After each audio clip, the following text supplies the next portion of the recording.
सिंधुदुर्ग जिल्ह्यातील वेंगुर्ले तालुक्यातील हरिचरणगिरी येथील मटकर यांच्या गणेश शाळेत वाढली लगबग. लगदा, टिश्यू पेपर, गोमय शेणापासून बनवितात मूर्ती. पुणे, मुंबईसह कोल्हापूरमध्ये मोठी मागणी. गणेशोत्सव केवळ 2 महिने राहिले असल्याने सिंधुदुर्ग जिल्ह्यातील गणेशमूर्ती शाळांमध्ये लगबग वाढली आहे. मूर्ती बनविणे, मातीकाम, मूर्ती शेडिंग सुरू आहे. वेंगुर्ले तालुक्यातील हरिचरणगिरी येथील मूर्तिकार हेमंत मटकर यांच्या गणेशमूर्ती शाळेतही लगबग सुरू असून येथे लगदा, टिश्यू पेपर, गोमय शेण आणि मातीपासून गणेशमूर्ती बनविल्या जातात. या मूर्तींना पुणे, मुंबई, कोल्हापूर येथे मोठी मागणी आहे. या गणेशमूर्ती शाळेत बचत गटातील महिलासुद्धा मूर्ती बनवितात.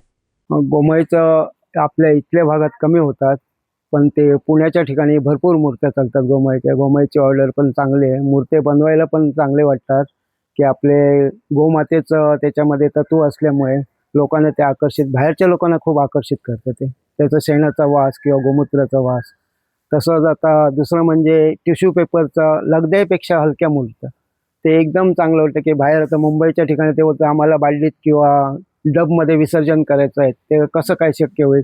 तर मी एक प्रयोग करून बघितला आणि टिश्यू पेपरपासून मूर्त्या बनवल्या की 5 मिनिटांमध्ये पूर्ण टबमध्ये किंवा बालदीमध्ये विसर्जन होऊन ते झाडांना किंवा इतर गोष्टींना त्याचं पाणी घालता येतं.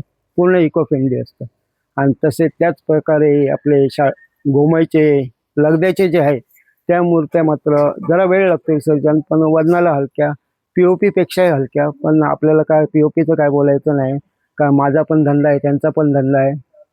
हो, त्याच्यामुळे माझं हे काम चांगलं चाललंय आणि माझ्या परीने मला भारी मार्केटिंग भेटते.